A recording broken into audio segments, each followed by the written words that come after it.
బొమ్మలాంటి ఆమె పక్కనుంటే పగలే వెన్నెలనే కురిపిస్తా నీడలాగా నాతో ఏడడుగులు సాగితే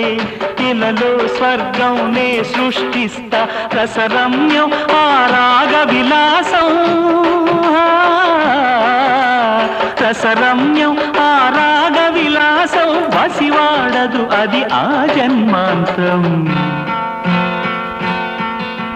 అందమైన నా ఊహల మేడకు ఆవిడమణి దీపం